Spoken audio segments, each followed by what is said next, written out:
Me venderán al amanecer, pero sé cocinar muy limpio. Seré lo que necesites, suplicó la muchacha comanche. Territorio de Colorado, marzo de 1874. Una alta cresta de polvo rojo se alzaba sobre el campamento minero. El viento aullaba entre las tiendas de lona, hacía sonar las ollas de lata y jalaba las cuerdas con dedos afilados y cortantes. El suelo estaba duro con lodo congelado, el aire era amargo. Fuegos titilaban bajos en barriles oxidados y el olor a humo de carbón y sudor colgaba como un segundo cielo. El campamento minero de Stratton Ridge no era un lugar al que la gente llegara por elección. Era donde hombres rotos excavaban la tierra buscando vetas de plata y se quedaban el tiempo suficiente para olvidar sus nombres. Y era donde Nosé, de 19 años, hija del viento y de la pradera salvaje, había sido traída bajo la oscuridad de la noche. No llevaba grilletes. No eran necesarios. La mirada en los ojos del guardia lo decía todo. Ella no estaba allí como trabajadora. Era propiedad, temporal, reemplazable. En el campamento no había mujeres, no oficialmente. Las que aparecían eran catalogadas como ayuda de cocina, pero todos conocían el código. La tienda en la que la empujaron estaba vacía, solo un catre, una palangana de agua turbia y una manta raída. No se sentó. No durmió. Se quedó de pie mirando las paredes de lona mientras el frío le mordía los huesos. En algún momento, una conversación baja pasó afuera. Está marcada para el amanecer. El capataz dice primera elección. No se congeló. Se movió en silencio hacia la abertura de la tienda, lo suficiente para mirar afuera. Uno de los guardias sostenía una tablilla. En ella, una lista burda de nombres. Vio el suyo escrito. No, personal de cocina, selección. Se le cortó la respiración. Tenía hasta la mañana. Esperó hasta que los fuegos se apagaron y el campamento cayó en la quietud borracha. Luego se deslizó descalza sobre la tierra helada, agachándose entre carretas y sombras. Sabía a dónde debía ir. Al otro lado del campamento estaba la tienda del ingeniero, más grande, reforzada con listones de madera y flanqueada por cajas apiladas de equipo de topografía. El hombre adentro decían que era importante, más importante aún, que no era cruel. Thomas Beckett, 34 años, viudo. Los rumores lo llamaban extraño, un hombre que no hablaba con nadie, que bebía poco, que aún usaba su anillo de bodas bajo los guantes. Ella se agachó afuera de la tienda por mucho tiempo, dudando. Luego abrió la lona de golpe. Adentro, el aire estaba tibio. La tenue luz de la lámpara se derramaba sobre mapas y herramientas de dibujo. Thomas estaba sentado en una mesa, de espaldas a ella, escribiendo en un rollo largo con precisión silenciosa. Usaba una camisa de franela gris, arremangada hasta los codos, sus mangas manchadas de aceite y hollín. No entró, su voz pequeña pero clara. Señor, él se giró un poco, sorprendido, con el ceño fruncido.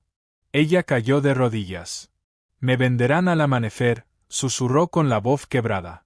Pero sé cocinar muy limpio. Seré lo que necesite. Thomas se levantó despacio. La estudió, no con hambre, no con ira, sino con confusión. La miró como si no estuviera seguro de que fuera real. Ella siguió, desesperada. No tiene que tocarme. Me quedaré fuera de su camino. Solo que no puedo ir con ellos. Por favor. El silencio se alargó. Luego Thomas dio un paso hacia ella. Se agachó frente a ella. ¿Cuál es tu nombre?, preguntó en voz baja. No, sí. Sus ojos no se apartaron de los de ella. No soy uno de ellos, dijo. Lo sé. Se levantó de nuevo, caminó hacia su escritorio.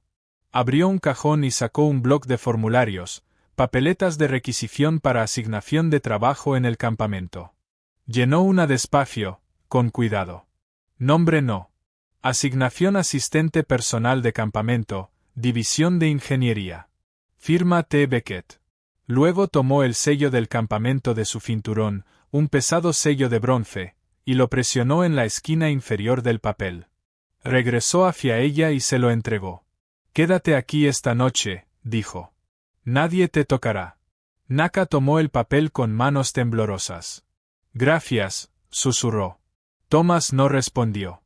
Regresó a su mesa, se sentó y reanudó su escritura. Pero algo en sus hombros cambió, una tensión se liberó, un muro bajó, y por primera vez en mucho tiempo, escribió más despacio, como si algo hubiera cambiado el peso de la tinta. A la mañana siguiente, el campamento se agitaba con el ruido habitual, botas crujiendo en la grava, metal golpeando, hombres gritando órdenes con la dureza de la rutina. Pero en la esquina lejana, cerca de la tienda del ingeniero, algo había cambiado. Thomas Becket estaba frente a la choza administrativa, el formulario de requisición en su mano. El capataz, un hombre curtido con un ceño permanente, lo miró con ojos entrecerrados. Asistente personal desde cuando un maldito ingeniero necesita uno. Thomas se encogió de hombros. Desde que los reportes de topografía están 3 semanas atrasados, y mi tienda parece un accidente minero, necesito a alguien que ayude a catalogar equipo y mantener el orden.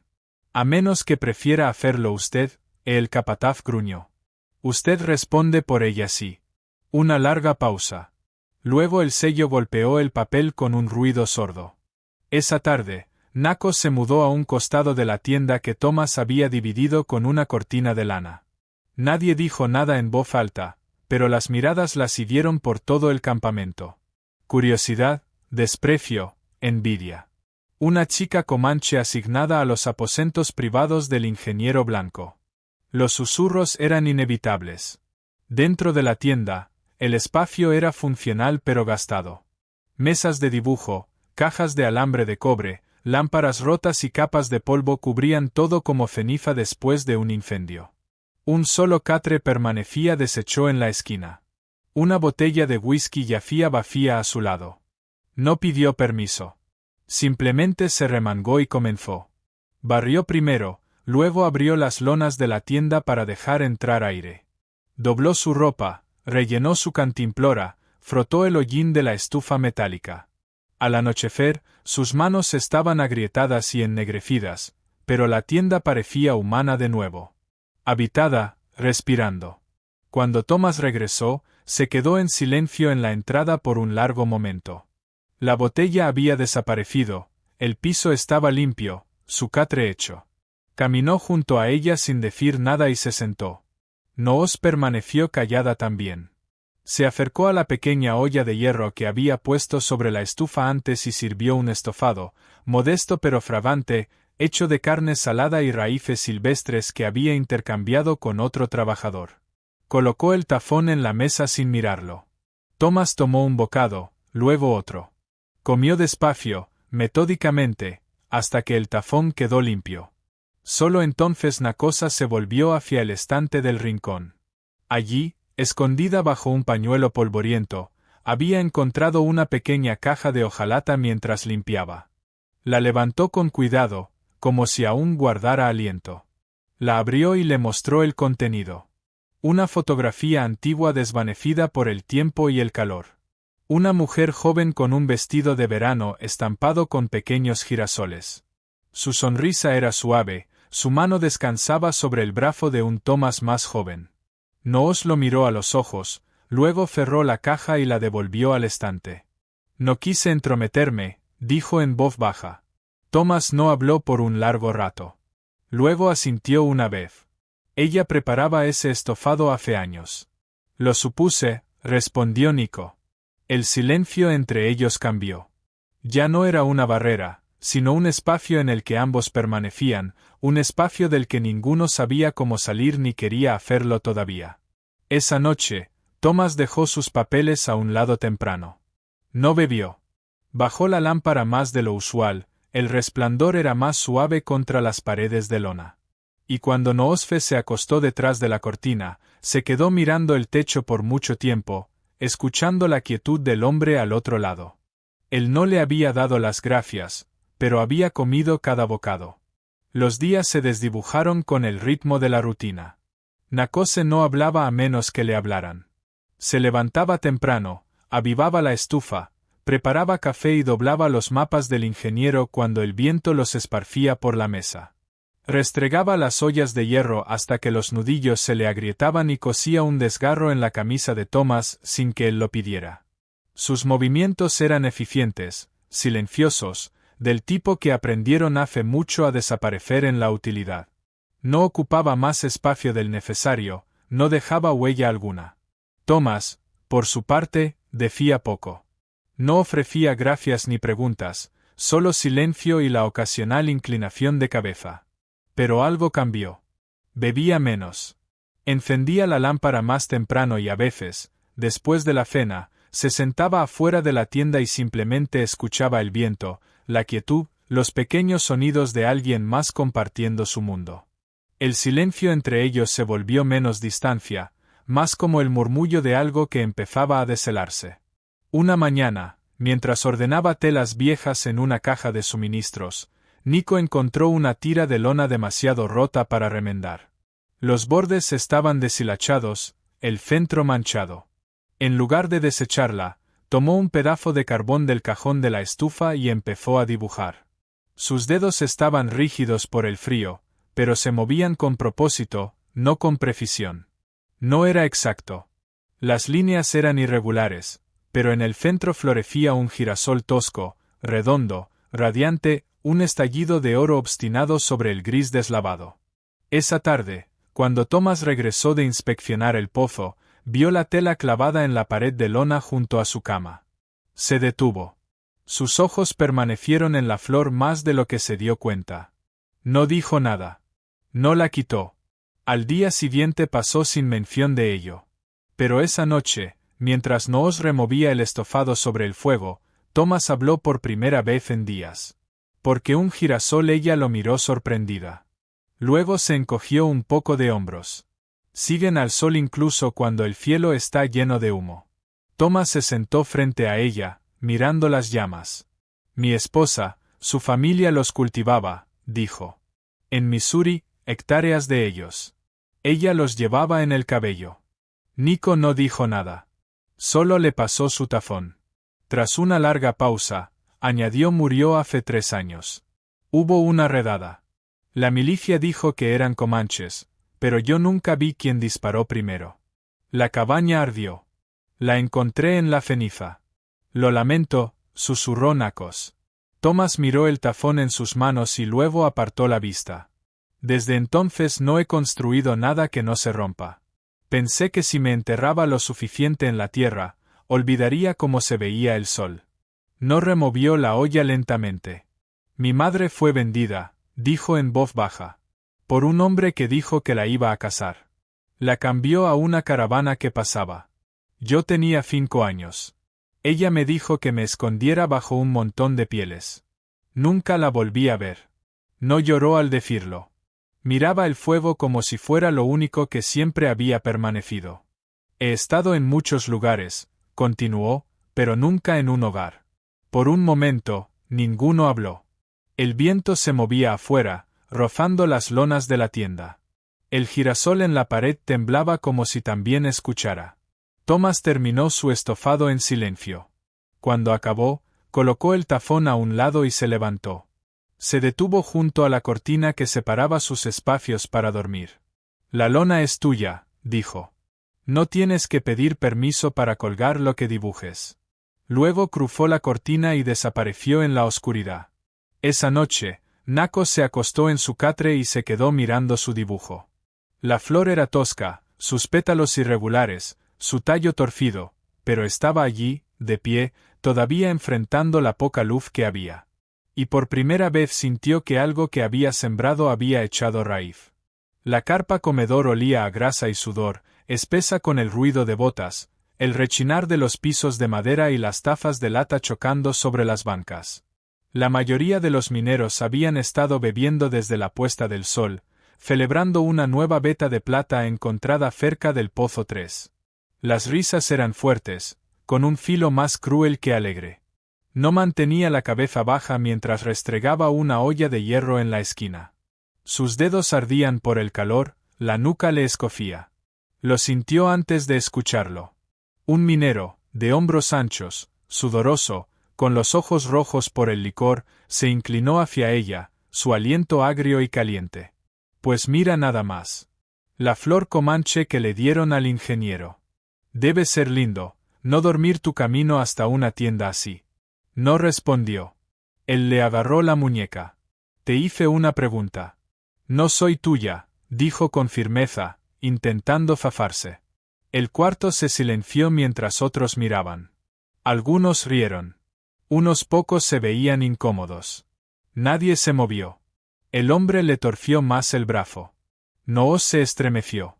¿Crees que eres mejor que nosotros escondiéndote detrás de ese niñito bonito? Beckett entonces, antes de que pudiera reaccionar, la empujó contra la mesa. Las ollas cayeron. La palangana se volcó. Noosh jadeó cuando el minero la presionó más, gruñendo. Fue entonces cuando la pala de hierro lo golpeó. Thomas había entrado por la puerta lateral, silencioso como la nieve cayendo. El golpe cayó limpio en la espalda del hombre.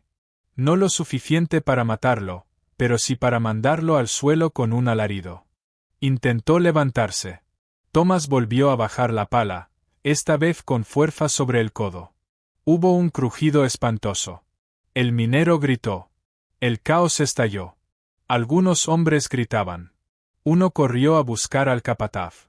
Thomas permaneció de pie sobre el cuerpo encogido, el pecho agitado. Sus ojos eran oscuros, fijos. La pala colgaba floja en sus manos, su filo manchado de sangre. Nakoso permaneció inmóvil, el cabello pegado a su rostro húmedo, respirando con dificultad. Más tarde, dentro de la choza administrativa, el sheriff de la mina y 2 hombres de la compañía rodeaban a Thomas como lobos. Él estaba quieto, con los brazos cruzados, la mirada al frente. Estaba borracho, dijo Thomas. La agarró. Yo respondí. Le rompiste el maldito brazo, le espetó el sheriff. Igual podrá acabar, respondió Thomas. Eventualmente. No te pongas listo conmigo, Beckett. ¿Crees que esto es una ciudad? No eres ya un oficial de la Unión. No puedes tumbar a un hombre solo porque quieras jugar al héroe. Thomas permaneció en silencio. Uno de los supervisores se inclinó hacia adelante. Eres valioso, Beckett, pero nadie es insustituible, y menos por una simple muchacha del campamento. Thomas lo miró sin pestañear. Entonces despídeme. Un largo silencio. Luego el sheriff maldijo entre dientes. Al diablo con esto. Estás bajo advertencia. Una más como esta y te vas. Sin liquidación. Sin escolta. Thomas asintió una vez y salió. De regreso en la tienda, Noazai estaba sentada en el catre, la mano aún temblando, el labio partido. Un moretón le oscurecía la mandíbula. Cuando Thomas entró, ella se levantó de inmediato. No debiste haber hecho eso, dijo con voz pequeña. Ahora te odiarán. Ya lo hacían, contestó Thomas. Se quitó los guantes, los colocó con cuidado sobre la mesa y se arrodilló junto a la estufa para avivar el fuego. Nakoso se dio la vuelta, pero los ojos le ardían. Nadie había hecho eso antes, susurró. Nadie me había escogido. No así. Thomas no habló. Solo asintió. Más tarde esa noche, después de que ella se quedó dormida, Thomas volvió al trozo de tela donde Nakoso había dibujado el girasol y lo había clavado junto a su cama. Durante la pelea en la carpa comedor, lo habían arrancado de la pared de lona, lo pisotearon y se rasgó por la costura del medio. Él lo recogió con cuidado, quitando la tierra con los dedos. Se sentó a la mesa bajo la luz de la lámpara y comenzó a repararlo hilo por hilo. Le tomó más de 1 hora. Cuando terminó, se levantó en silencio, cruzó la tienda y volvió a colgar la tela exactamente en el mismo lugar. El girasol miraba en la misma dirección de antes, un poco torcido, un poco gastado, pero aún en pie. El viento bajaba de la cresta esa mañana, cargado de polvo y del amargo filo de la escarcha. Dentro de la tienda, el catre estaba vacío. Thomas notó primero la ausencia de la tela del girasol, luego la manta doblada en la esquina de su cama, después el silencio. Un silencio demasiado hueco, demasiado final. Salió y escaneó el sendero que conducía al viejo almacén de suministros. Huellas débiles marcaban la tierra, lo bastante ligeras para ser de ella. La siguió. No tardó en encontrarla. Noosh caminaba rápido, encorvada contra el viento. Llevaba un pequeño bolso cruzado al hombro, su trenza ondeaba detrás como una cola en fuga. No, llamó Thomas. Ella se detuvo pero no se dio la vuelta. La alcanzó en unos pasos, la respiración ya apretada por la ira. ¿A dónde demonios vas? Ella no respondió de inmediato. Luego dijo suavemente de regreso a que a donde vine ese lugar era una jaula. Ahora lo miró de frente, sus ojos claros a pesar del viento. Era una deuda. Te la dejé cargar cuando era mía. Thomas la observó. ¿De qué hablas? Me mandaron aquí para ser cambiada, usada, pasada de mano en mano como una moneda.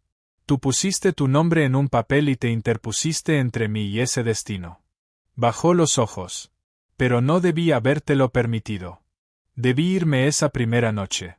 Ese abogado tan notable y severo seguía siendo un enemigo firme. Su voz se volvió baja y cortante. Así que eso es todo. Haces tu maleta y desapareces porque piensas que me debes algo. Si te lo debo, replicó ella. Y no puedo pagarlo. Ni con limpieza. Ni con estofado.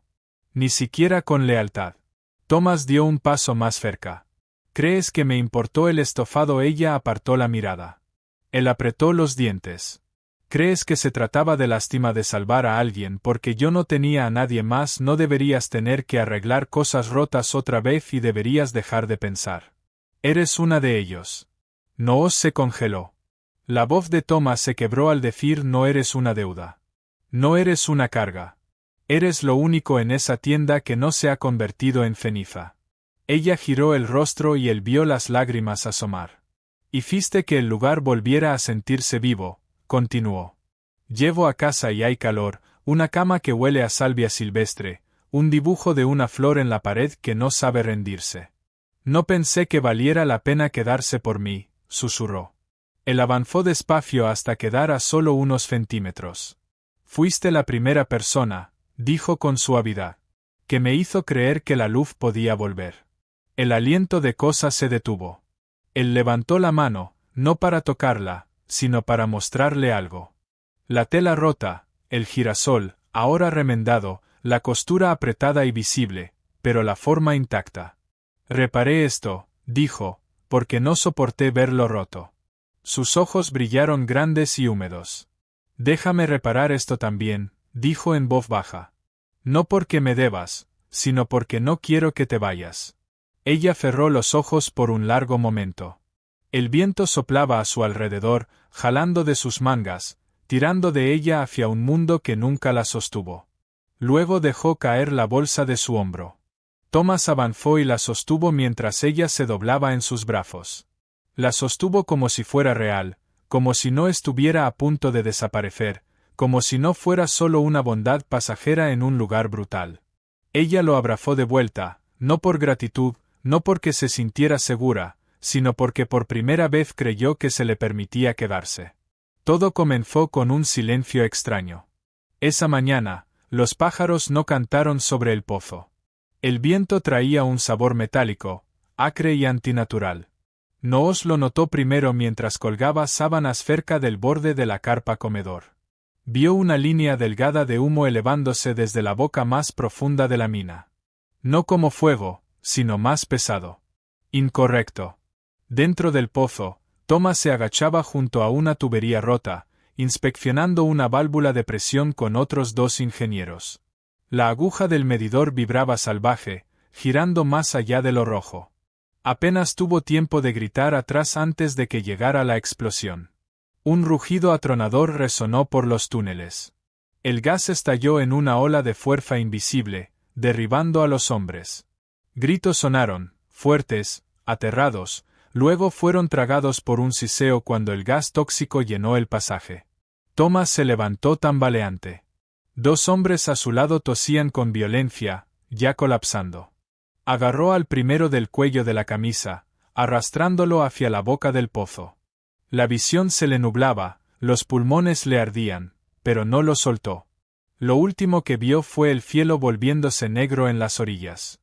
Noosh oyó la explosión y corrió. Nadie la detuvo. Los guardias estaban demasiado ocupados sellando la entrada. Una línea de humo salía de la mina como un último aliento. Se abrió paso entre un grupo de hombres que gritaban órdenes y se lanzó a la niebla ennegrecida.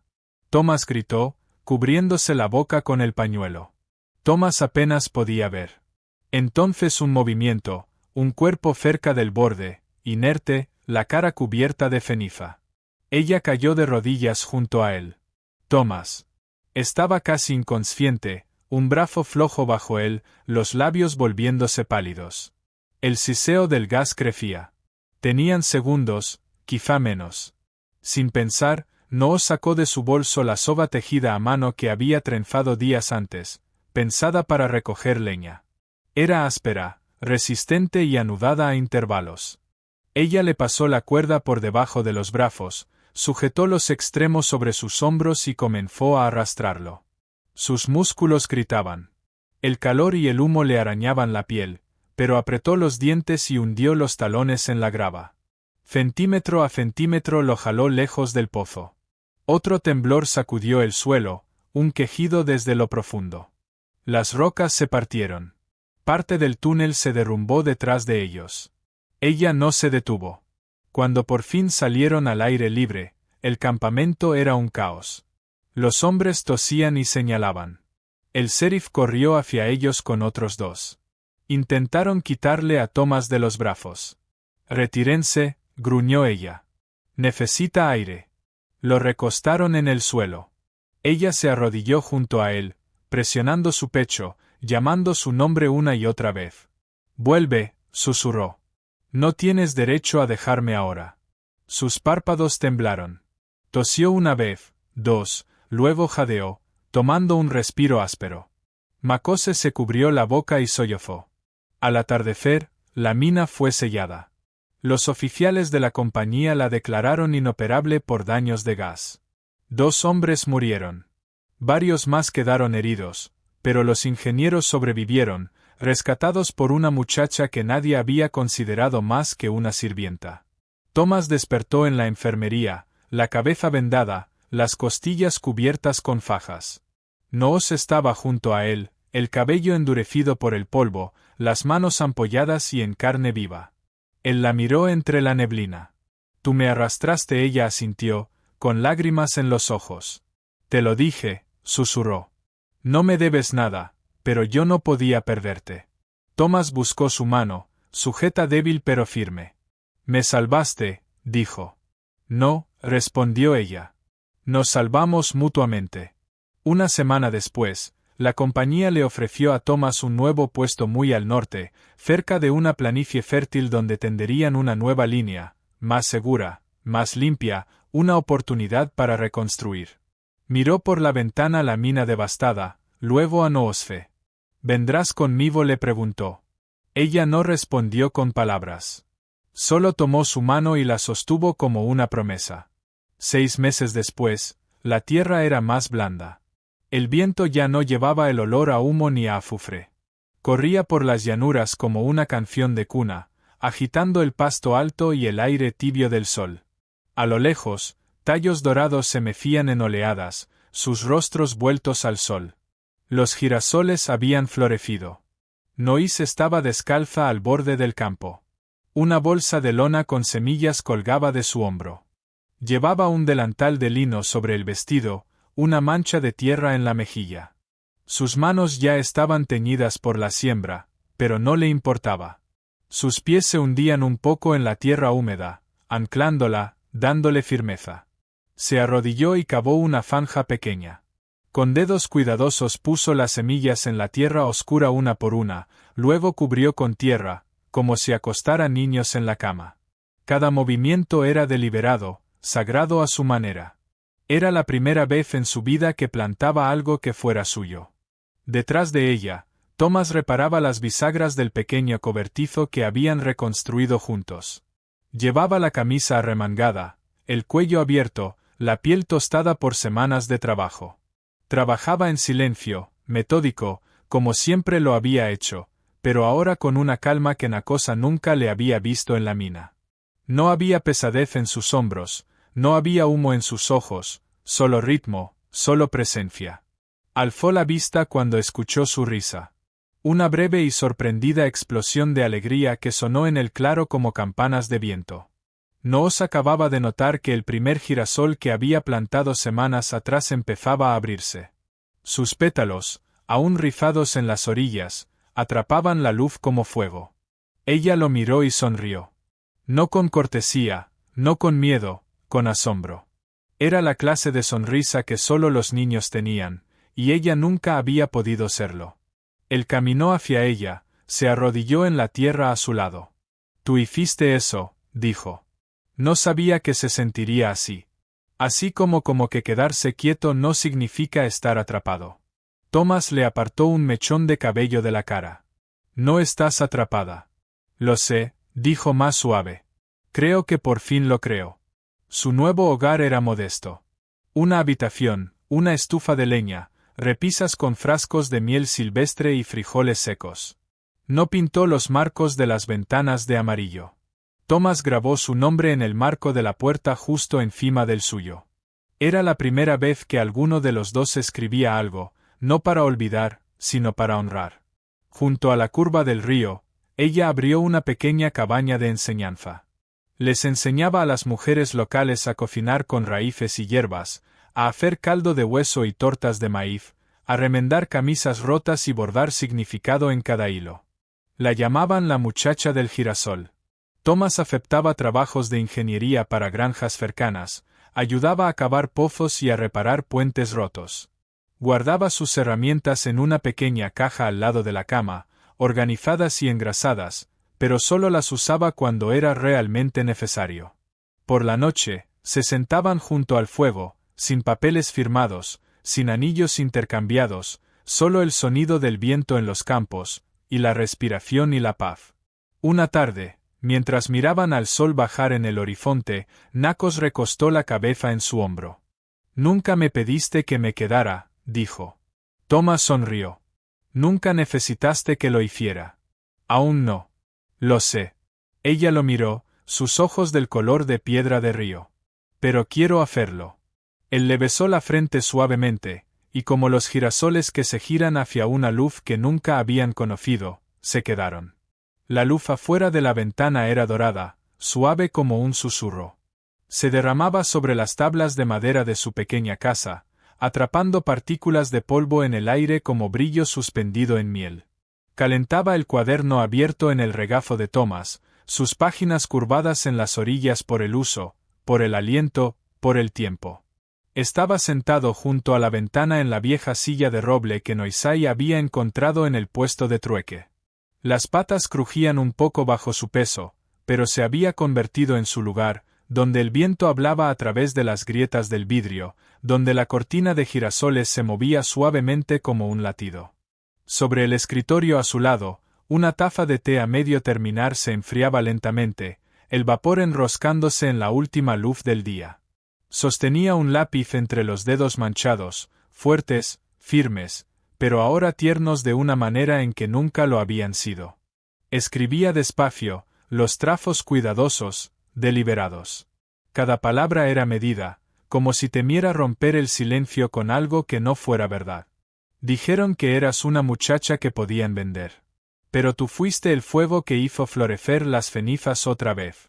Dijeron que serías cualquier cosa que yo necesitara, pero lo único que siempre necesité fue alguien que se quedara. Él hizo una pausa y miró por la ventana.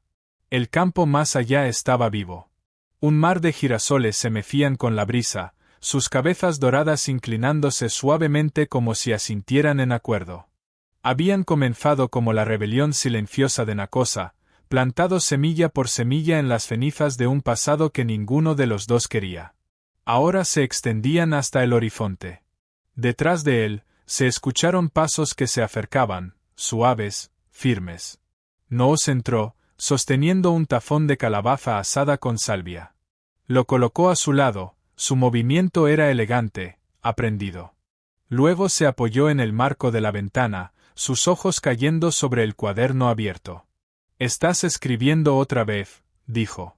Thomas asintió, sin apartar la mirada de la vista. «Me dijiste que no dejara que mis manos olvidaran cómo». Ella sonrió despacio, llena de algo que no se dijo. Y tus manos están recordando, dijo él, pero ya no escriben sobre las minas. Ella se acercó más, bajando al suelo a su lado, apoyando suavemente la cabeza contra su rodilla. Nunca pensé que tendría un lugar al cual regresar, dijo en voz baja. Un lugar que me esperara, una estufa, un nombre en la puerta, un hombre que huele a tierra y a sol. Él la miró hacia abajo, rozando su mejilla con un pulgar calloso. Y ahora, susurró ella. Lo sé. Donde quiera que estés tú, y flores, y leña apilada junto a la puerta, allí florezco yo. Gracias por caminar con nosotros a través del polvo, el peligro y el triunfo silencioso de Palipaque y no. Una historia de amor nacida no de la facilidad, sino de la resistencia. De una muchacha que intentaron vender a una mujer que le hizo recordar a un hombre lo que era la luz. Si esta historia despertó algo en ti, un recuerdo, una esperanza, un recordatorio de que el amor no siempre llega con ruido, sino a veces en forma de alguien que simplemente se queda, entonces tenemos más historias que compartir. Suscríbete a Historias que Mueven el Alma, donde cada semana traemos relatos de devoción, redención y del tipo de amor que crece incluso desde la ceniza. Toca el botón de suscribirte. Activa la campana para que nunca te pierdas una historia. Comparte esto con alguien que aún cree que el hogar no es un lugar, sino una persona. Hasta la próxima, mantente valiente, mantente amable y mantén tu corazón abierto a historias que mueven el alma.